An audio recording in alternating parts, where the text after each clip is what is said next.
தினம் தினம் உன் கோவில் வந்து உன் பெயரிலே அர்ச்சனை பண்ணி உன் காலில் விழுந்து உன்னை வணங்குவது என் பழக்கம். எனக்கென வேண்டுவதும் பிறருக்கென வேண்டுவதும் எனக்கு என்ன வேண்டும் என்று மனமுருக வேண்டி வேண்டுதல் வைப்பதும் என் வழக்கம். முடிவு எப்பொழுதும் உன் கையில் முருகா, முடிவு எப்பொழுதுமே உன் கையில் முருகா. எனக்கு என்ன வேண்டும் என்ன வேண்டாம், எனக்கு என்ன வேண்டும் என்ன வேண்டாம் என எண்ணி முருகா, நீ என்ன கொடுத்தாலும் நீ என்ன செய்தாலும் அதனை என் நன்மைக்கே, எல்லாம் என் நன்மைக்கே என்று ஏற்றுக்கொண்டு நான் முயற்சிப்பதும் நான் பயிற்சிப்பதும் நான் முயற்சிப்பதும் நான் பயிற்சி செய்வதும் என் கையில். முடிவு எப்பொழுதுமே உன் கையில் முருகா, முடிவு எப்பொழுதுமே உன் கையில். நம்பு நம்பு நம்பு, முருகனை நம்பு. முருகனை நம்பிவிட்டால் விரைந்து செயல்படும் அம்புவைப் போல உன் வேண்டுதல் வேகமாக நிறைவேறும் என்று நம்பு. இதுவே இறைவனின் அன்பு.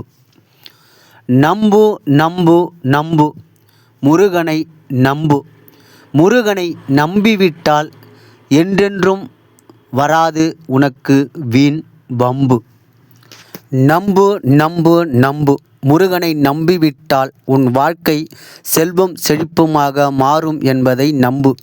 இதற்கு உதாரணமே ஆறுபடை வீடுகளில் மக்கள் முருகன் மீது காட்டும் அன்பு. நம்பு நம்பு நம்பு, முருகனை நம்பிவிட்டால் உன் உடலுக்கும் உன் உள்ளத்திற்கும் முருகனின் அருளோடு வந்துவிடும் புது தெம்பு. என்னென்று சொல்வேன் முருகா உன்னை நான், என்னென்று சொல்வேன், என்னென்று சொல்வேன் முருகா நான் உன்னை, என்னென்று சொல்வேன்.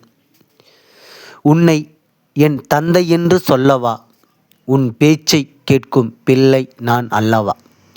என் தாய் என்று சொல்லவா, என் தோழி என்று சொல்லவா, என் தோழன் என்று சொல்லவா. உன்னை தினம் சுற்றித் திரியும் உன் நண்பன் நான் அல்லவா. என் உடன் பிறப்பே என்று சொல்லவா, என் உறவே என்று சொல்லவா, என் உயிரே என்று சொல்லவா. என் மீது நீ கொண்ட காதலும் உன் மீது நான் கொண்ட காதலும் இந்த வானமும் இந்த பூமியும் உள்ளவரை இது ஒரு புனிதமான காதல். ரொம்ப பக்தியான காதல், ரொம்ப சக்தியான காதல். சின்னஞ்சிறு பிள்ளைகளே, நம் நாட்டின் நாளைய எதிர்காலமே, படிக்கும் பொழுதினிலே ஆன்மீகத்தை கொஞ்சம் சேர்ந்து படியுங்களே.